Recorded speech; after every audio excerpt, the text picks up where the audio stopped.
What's that game? It's called life. You spin the wheel, pick a card, and that's what happens. Cool!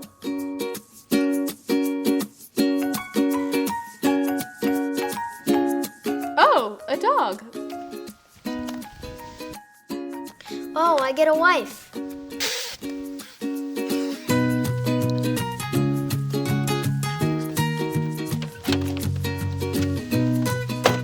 You could be a college student, a chef, a doctor, or a janitor.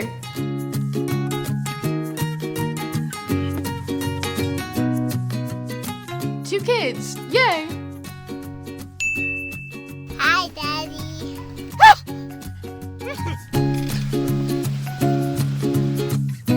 Tax refund. Camping failure. Ski trip.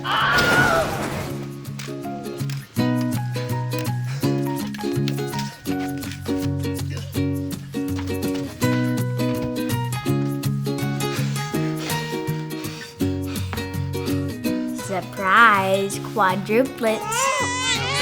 No!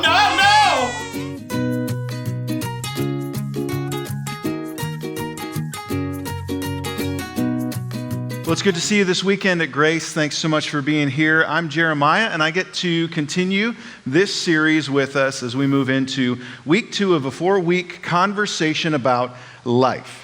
Life is a thing that we all do. We all do it very differently, but somehow in the course of life, we all encounter some of the same things, some of the same questions, obstacles, roadblocks, difficulties. And so we thought it would be great as a church to go ahead and get around this conversation together and to think about life. Not just what have we heard from the world about life and what should we think about it, but what does the Bible say? What does God say about life and how we should frame it and how we should go after it?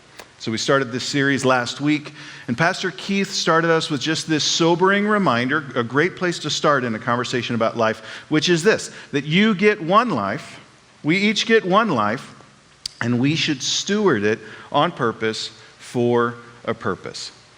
And if you only get one life, then you know that it is valuable, and you want to make sure to steward it, not squander it, and that there really is a purpose for life.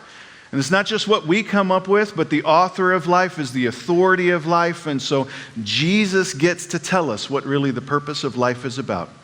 And so we want to hook onto that. We want to buy into that. We want to pursue that. And we want to live our life on purpose for a purpose.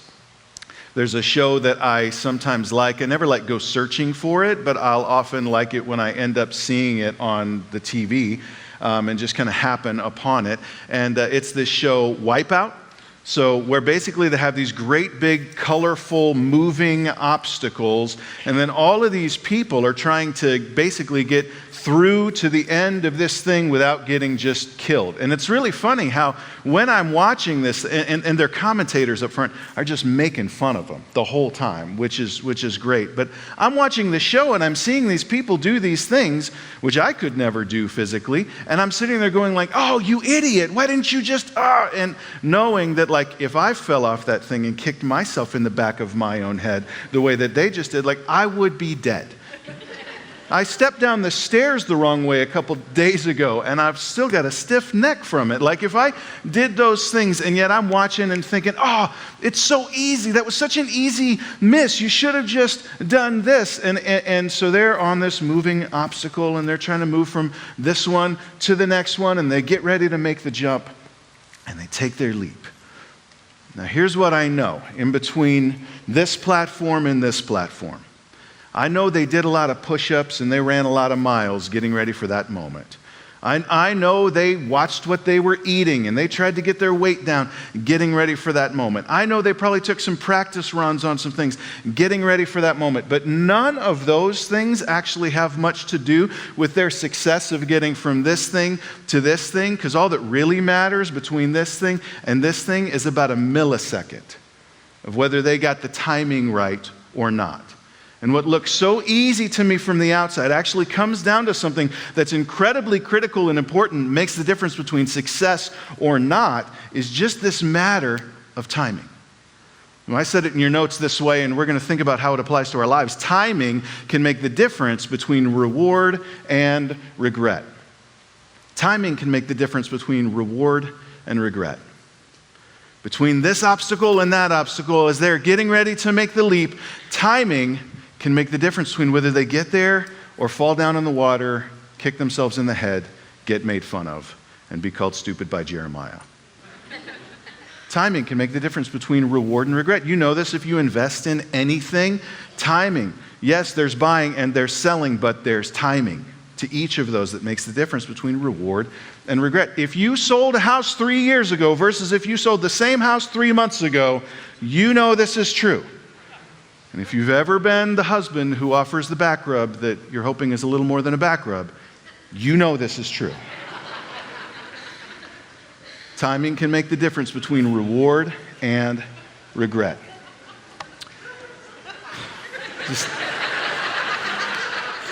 We're going to give that one a minute, I guess. Moving on. So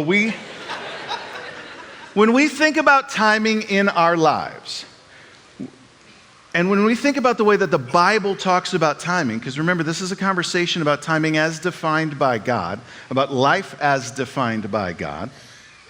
Oftentimes, we're not actually talking about seconds or moments on a clock or dates on a calendar. Actually, there's this broader idea and broader approach where we attack this idea about timing. In your notes, I said it like this. In life, timing is not just measured by seconds, but it's marked by seasons.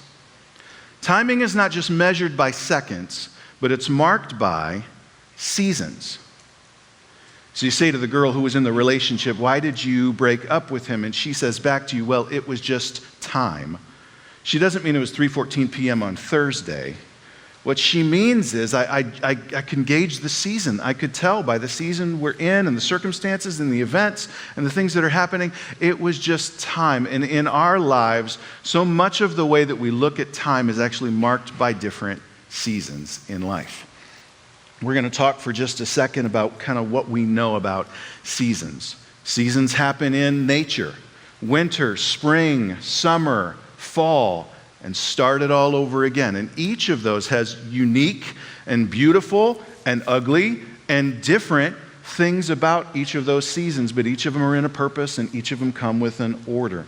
We have biological seasons in life, from embryo to newborn to toddler to kid to preteen to teen to young adult to senior citizen to death. And we have this idea of seasons that happen in our lives. Our parenting happens in seasons. There's the season they think you can do no wrong, and then later the season they think you can do no right, and then later the season where they're coming back and saying sorry, hopefully. Seasons. Seasons in our career, seasons in school, seasons in relationships. And seasons are often introduced by a defining moment. Birth into the family, a couple becomes parents. New season. If you're one of those couples that's getting ready to have a baby soon and become parents for the first time, do this. Pick a Saturday, stay in bed all day long. Eat popcorn, watch TV, order in lunch. Try not to get out of bed at all throughout the whole day. It's the last time in 20 years you'll ever be able to do that. Because your season is about to change by a defining moment. Defining moments that introduce new seasons. Deployment, promotion, job loss, career change, graduation, death, marriage, kids move out. And we go through all these different things in life, and they can introduce a new season, a new time. Seasons can bond us. Oh, I was in a season like that before, so I understand you because you're in that season. The mom of young kids who is so refreshed by finding other moms of young kids because now they get each other because they're in the same season. Seasons don't just happen to us. We can respond to seasons. Seasons kind of tell us when's the smart time or when's the wrong time to be doing a certain thing.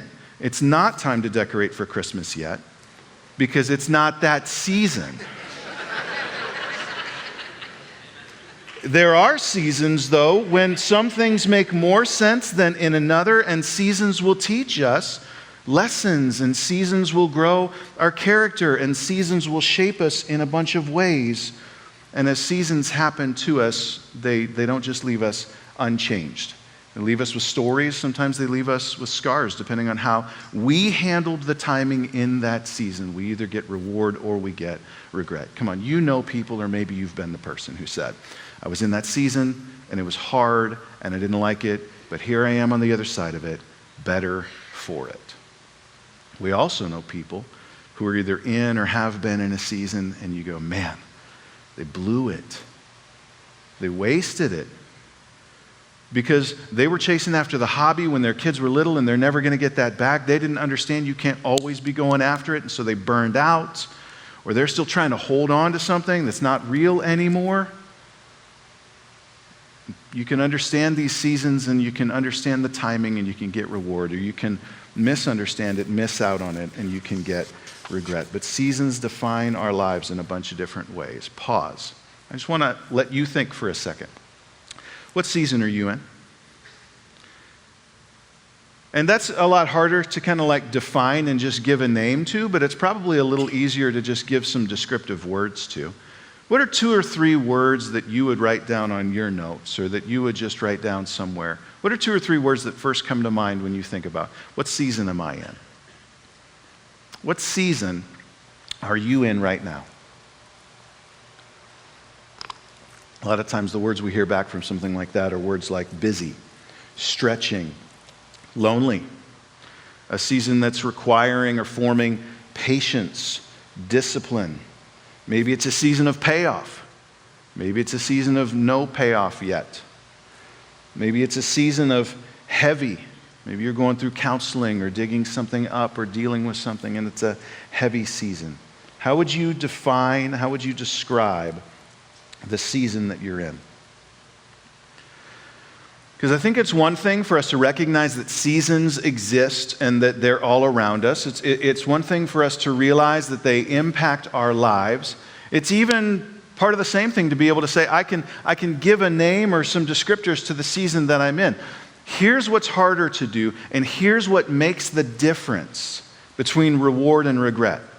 Because we said at the beginning of the series, we're supposed to live on purpose, for a purpose. I want to talk about the purpose of seasons for a minute. Seasons exist in our lives and are designed by God because they are critical to what God wants to develop in you, accomplish through you, and reveal to you. Seasons are critical to what God wants to develop in you, accomplish through you, and reveal to you. And this right here is the crux of what I want all of us to be able to walk away with today.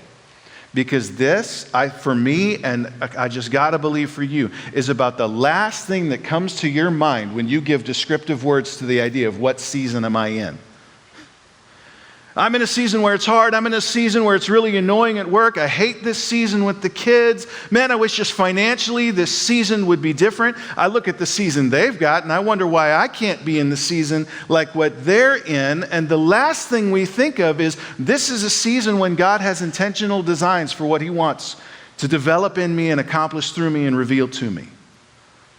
And when we don't get this, our posture toward whatever season we're in is either, if we're enjoying the season, to just say, hey, I'm just going to ride it out. It's great. I'm not going to think about it a whole bunch. I'm going to hope it lasts.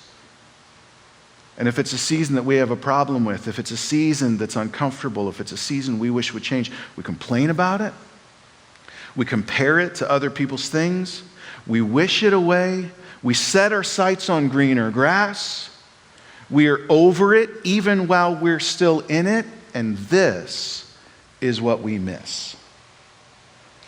Because if we don't understand that God has a purpose in our seasons to develop, accomplish, and reveal, then we will not lean into those seasons. And when we don't lean into those seasons, you will not be developed. Those things will not be accomplished through you, and they will not be revealed to you. We've said at the beginning, if you were here last week, Keith reminded us of a prayer he prayed in college in his dorm room, and he simply said, God, I don't want to waste my life. A lot of us resonated with that. God, I don't want to waste my life. And maybe you've even thought back on that this week and prayed that prayer, or at different times in your life said, I don't want to waste my life. Can I just press into us today? Life is not wasted in one big package, start to finish, and you just wasted the whole thing. Life is wasted one season at a time by not understanding this and not leaning into this. And what I want to say to you is maybe you're saying, like I would say, well, I'm not going to waste my life. I want to live on purpose for a purpose. I'm figuring it out. There's no way I'm going to waste my life. But if you're not understanding this, you're doing it already. You're wasting the opportunity that God has for you right now for what he wants to develop in you, accomplish through you, and reveal to you. And so our posture toward the timing in our lives can make a huge difference between reward and regret. Whether we see God in it and lean into what he has to do in that time is the difference between squandering what God has given us or really leaning into it on purpose for a purpose. So we're going to go to a passage in Scripture. It's a wisdom passage written by someone reputed to be the wisest person in all of human history up until that time. It's the book of Ecclesiastes, and we're going to be looking at chapter 3. And in Ecclesiastes, the 12-chapter book, Solomon the writer gives an entire chapter, 1/12 of his treatise on human life, all to this idea of timing and seasons. That he would say, man, of all the things that you could learn, if I were going to give you 12, I'm giving you one slice of that pie to say, you better get this seasons thing right. This is huge. And we're going to look at it right now. Ecclesiastes chapter 3. And he says, there is a time for everything. A couple things I just want to note right here. The fact that there is a time, and other versions say there is an appropriate time or there is an appointed time, means that somebody called it appropriate. It means that somebody appointed it. And the reason that there is a time is because somebody made it so that there is a time. And the backdrop behind everything that we're going to look at in this passage assumes the supremacy and the sovereignty of God over every one of these realities. That there is a time for everything because God made it so that there is a time for everything. And this word everything is a really unique word. It actually means everything. Which means that whatever words you just wrote down about the season you're in, there's a time for that. There's a time for whatever you specifically, personally are experiencing right now. And he said there is a season for every activity under the heavens. And then he's going to launch in to these 14 different opposite pairings. And he's going to say there's a time for this, and there's a time for this, and there's a time for everything in between these things. And I just want you to look as we go through these things, and what of these resonate with where you're at right now? And what do you need to learn from the fact that he's saying the God of seasons, the God who appointed all this, has made it so there's a time for what you're going through. Let's look and see what some of the things are that he lists. A time to be born, we all did it, check. And a time to die. We haven't done it yet, we all will. A time to be born, a time to die.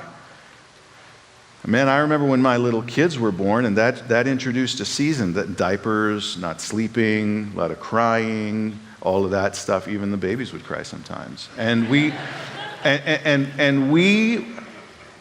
didn't love everything about that season, but there was a time for it because the God of seasons says there's the time for it and everything that comes with it. Of buried loved ones, transitioned past that time, and the change and the loss and the grief and the mourning and all of those things, and you have too. There's a time for it, he says, because the God of seasons has designs for it, for what he wants to develop in you, accomplish through you, reveal to you in these very, very different times. There's the time to plant, and there's a time to uproot. Think of your parenting, if you've ever been a parent or are now. There's a time to be sowing into them and trying to teach them and keeping them around and telling them what time to be home. And in our family, we do it this way. And there's a time to let them go. And when it's time to let them go, You better be getting into uprooting time, or else that can get toxic and weird and icky. There's a time to plant and a time to uproot. There's a time to kill and there's a time to heal. He's saying there are seasons in life when justice needs to be the name of the game. There are times in life when mercy needs to be the name of the game. There's a time to tear down and a time to build. There's a time to weep and a time to laugh, a time to mourn and a time to dance. Here's what I know about these two sentences. I like a couple of these more than I like the other ones. I like laughing. I like dancing. I don't like mourning and I don't like weeping. Guess what? There are things God can develop in you in laughing that are very different than what he can develop in you in weeping. And you need both. You need both. He's going to shape you in those things. And here's the thing, I know our culture presses a lot, and maybe we've taken some steps forward in our culture in this in the last few years. But guys, when it's time to weep and when it's time to mourn, it's okay. Weep and mourn. There's a time for that. That is legitimate. That is appointed by the God of seasons who said, walk through this. I'm developing things in you. I'm revealing things to you in that time. And can I just tell you, when it's time to laugh and when it's time to dance, get up and dance. Because it may not always be time for that. And so if you're in a season right now that's maybe even so good, you'd hate to make other people feel bad because it's so good, stand up on a chair and dance. And enjoy what God is giving you, because it's a gift from God who designed it for you to reveal things in you, accomplish things through you, and develop things in you. There is a time for each of these things, appointed by the God of seasons. He continues and he says, there's a time to scatter stones and a time to gather them. He's actually talking about acceptance and rejection here. We have a ton of opportunities in life to say yes and no to. And in different seasons, wisdom will know the difference between what I'm going to say yes to and step into and what I'm going to say no, not now to. There's a time for each of those things. There's a time to embrace and a time to refrain from embracing.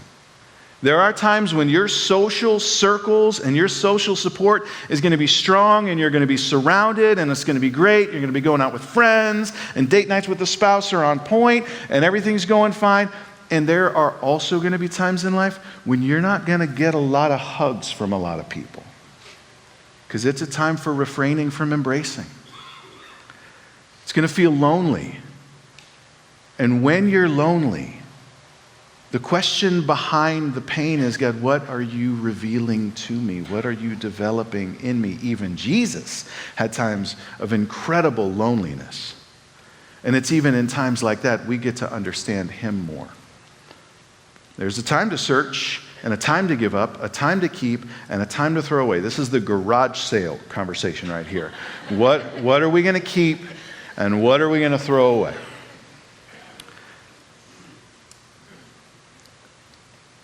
There are things in your life that you've been holding on to and keeping, and maybe it's actually time for you to throw them away. And I'm not just talking about stuff, I'm talking about ideas, pursuits, identity, aspirations. I thought I was going to do that career when I grew up. Now I realize the more I understand myself, I'm not actually wired for that. So I'm going to take that idea, I'm going to throw it away. I'm going to change my sights. I'm going to set them on something different. But listen, there's also a time to keep. Here's what I see all the time. When the seasons get hard, you say, I'm deciding it's time to throw away. No, you don't throw away till God says throw away. In your marriage, even though it's hard and it's not rewarding, if God says keep, you keep. You understand? With your kids, even though they haven't come back yet, if God says keep, you keep pursuing, you keep praying, you keep making that relationship available to them, keep, even though it's hard. Because God is going to use times to keep and times to throw away to develop in you tenacity.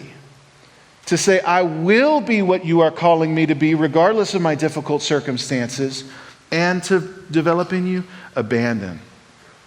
To say, I'm not going to hold on to what I shouldn't hold on to, and I'm going to surrender what I need to surrender because your agenda in my life is bigger than my agenda in my life. And God uses seasons to develop those things in us. He continues and he says this: there's a time to tear and a time to mend, a time to be silent and a time to speak. And maybe you're more a terror than a mender by nature. Maybe you're more a speaker than a quiet guy in your personality. But you know what? There's a time to do even the things that don't come naturally to you. There's a time to love and a time to hate, a time for war and a time for peace and a time for everything in between. All of these things, yes, including the thing that you are walking through right now, God says, I am the God of seasons. I am doing this on purpose. There is a time for these things, and there's a purpose behind all of these things. And then Solomon, the wisest man on earth, just confronts this mystery head on, and he says, he asks this question: what do workers gain from their toil? Okay, so we're all going to work every day. We're all pursuing careers. We're all trying to be good parents. We're all trying to be good spouses. We're all trying to make life work. What do we really get out of it? Because you know this frustration. Sometimes you can be going after stuff just like everybody else is going after stuff, and at the end of the day, or at the end of the week, or at the end of the season, you say, I didn't really get anything out of that. What do we really gain from our toil? What's our takeaway really after the season is done? And he says, I've seen the burden God has laid on the human race. This burden, another word for it is the task, the big task, the real task. I've seen the real work God is giving us to do behind the curtain of all the busy work we're always involved in. And the real work God is giving us to do is this: to understand the mystery that He has made everything beautiful. What word did you use to describe the season you're in? You know what word God would use to describe the season you're in? Beautiful. You might have said it's hard, it's lonely, it's a grind, it's uncomfortable. You might have said it's busy or a bunch of other words. God says the season you're in is beautiful, but here's the catch. Here's the thing that makes it all make sense. Here's where we see the design behind it all. He has made everything beautiful in its time. He has made everything beautiful in its time because there is a thing that He wants to develop in you, accomplish through you, reveal to you. And there is a time that He knows, that the God of seasons knows is the right time for that for you. And He puts those together perfectly. And He has made everything beautiful in its time. There is a purpose for the season that you are in. There is a design behind exactly what you are going through, and it is a good design, and it is designed by the God who loves you. And as much as it is our inclination to say, I want to push that away, I want to get over it, I just want to get past it, I want to forget about it, I want to move on to greener grass. If you are going to win at life and not waste your life, life is either won or wasted, one season at a time. And so in the season that you are in, listen, here's the mystery of life we're talking about today. You need to seize the season you are in. Seize the season that you are in.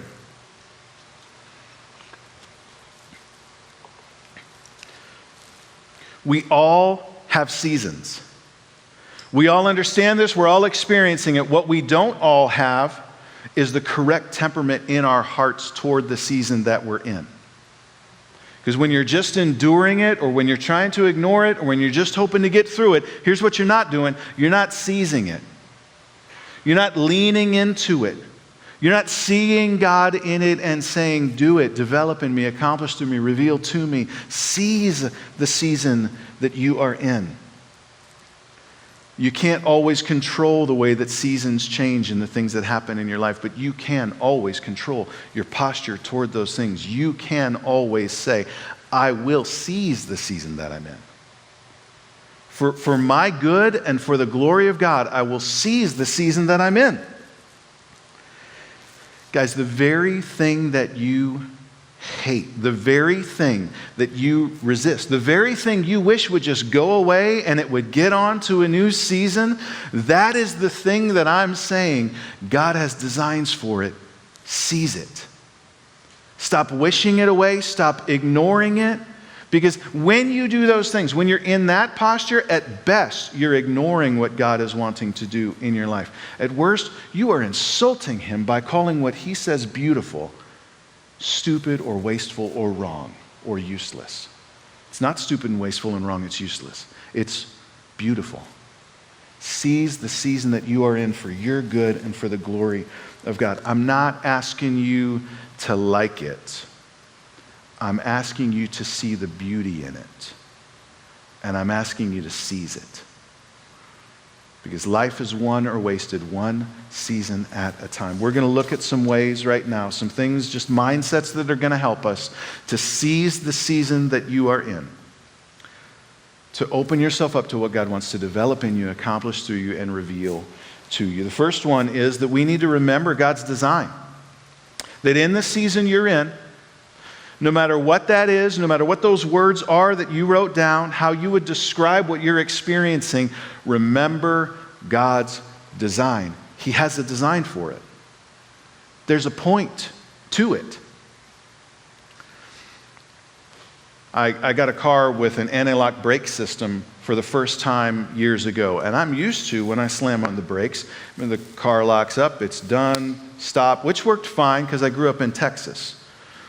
Not so fine in Ohio roads where there's snow and ice and those kinds of things. And so when I pressed down on the anti-lock brakes, I realized the car was like on the road, and I thought, what a stupid car. And I'm like, I need to get this thing fixed, and maybe take it to the mechanic or something like that. And then driving on snow one time, I slammed on the brakes and I realized, oh my goodness, there's a point to this. And what the analog brake system does is it like grab release, grab release, grab release, grab release, grab release, so that you can maintain control of your car even in slippery conditions. And I started to realize this thing I don't like about what I'm in right now, it's actually there because somebody smarter than me put it there. And actually, it's not a value decreaser, it's a value add. Let's connect the dots. The thing that you're in right now, the season that you're in, it's not what it is because it's accidental or chaotic or it shouldn't be that way. It is what it is because somebody smarter than you put it there. And when you begin to understand that and that there are good designs and good purposes for it, you stop looking at it as a value decrease. You start to look at it as a value add. God has designs for you. He loves you so much that he would not let you go another month, another week, another year without an opportunity to become more like him and to know him better and to make him known. And he will use whatever's best to be able to help you do that. God has designs for you. And simply remembering that fact is the perfect starting place to be able to seize your season. The difference between reward and regret oftentimes is just simply remembering God's in this.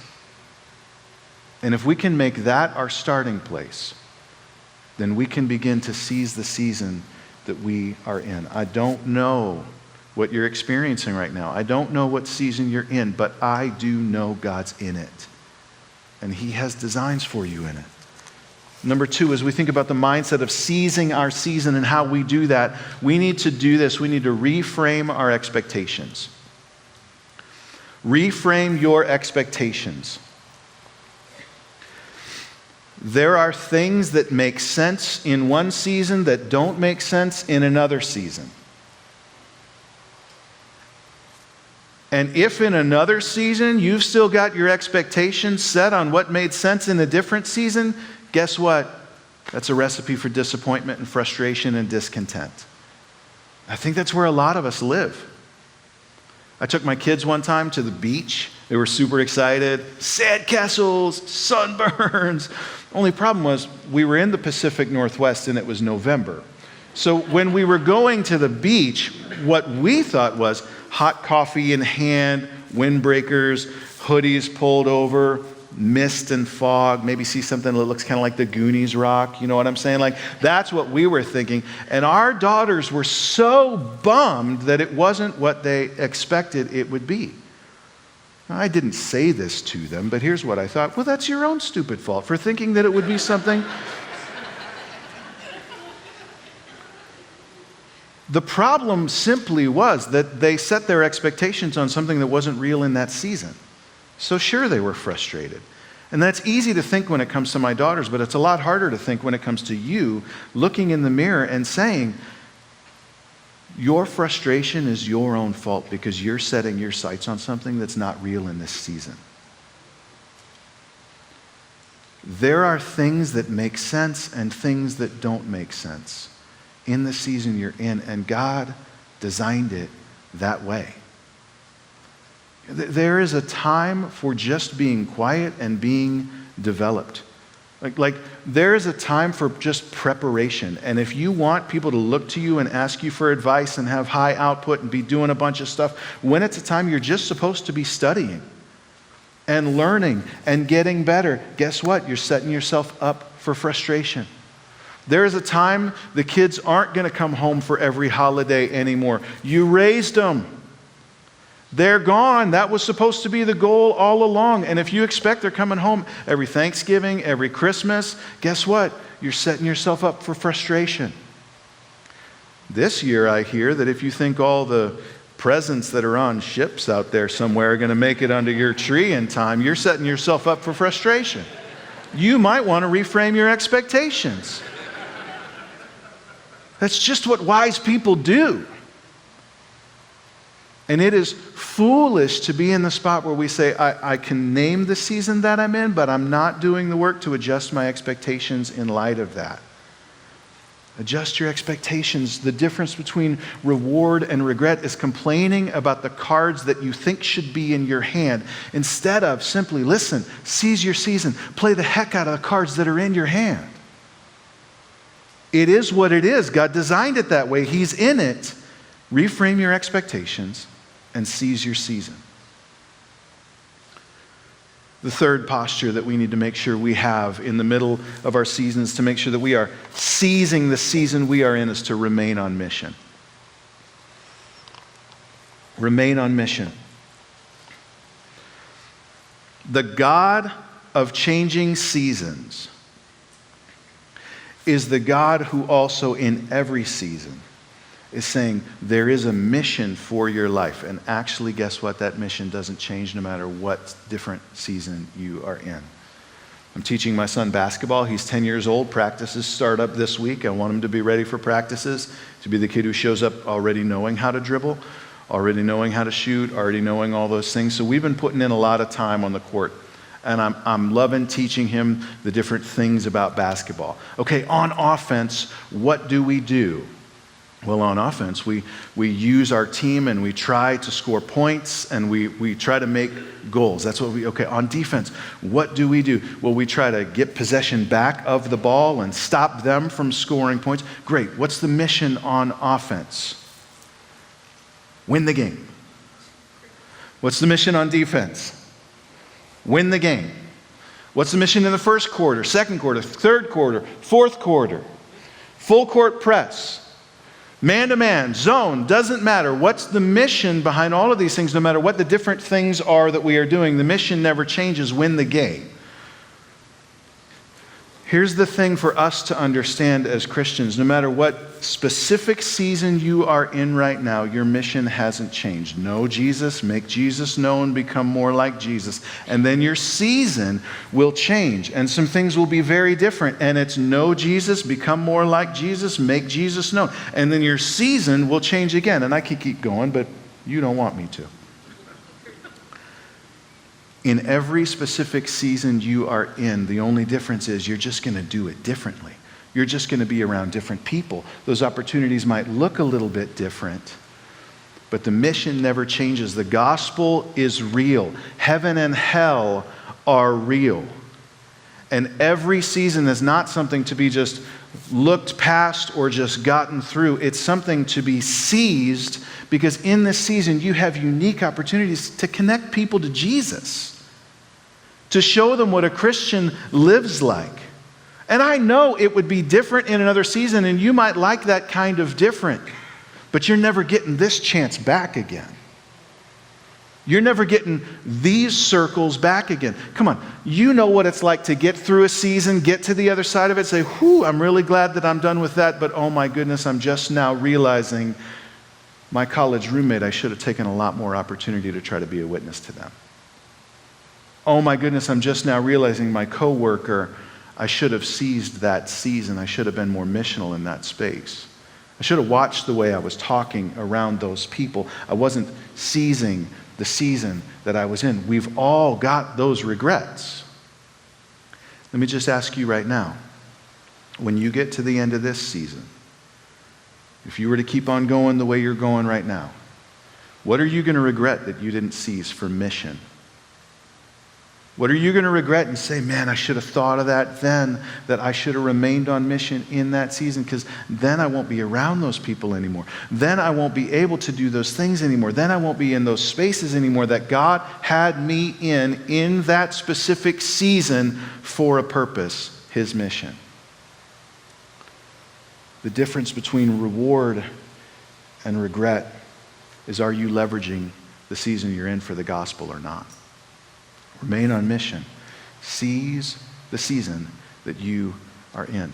We look at Bible characters from all different books of the Bible and all different parts of the Bible, and we see each of them in a very different season. Old, young, slave, free, male, female, king, soldier, all of these people in incredibly different seasons, and yet there is not a season that we see where God couldn't use them on mission for an incredible thing. There's not a season any one of you are in right now that God doesn't have designs for mission for.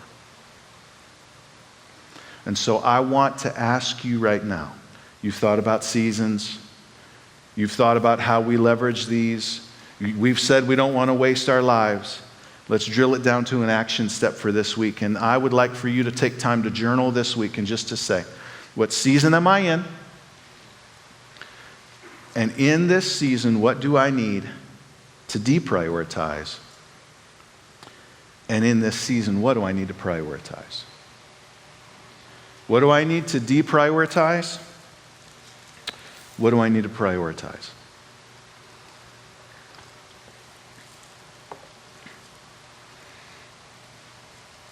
Take about 15 minutes and journal that this week. We get one life. We need to live it on purpose, for a purpose.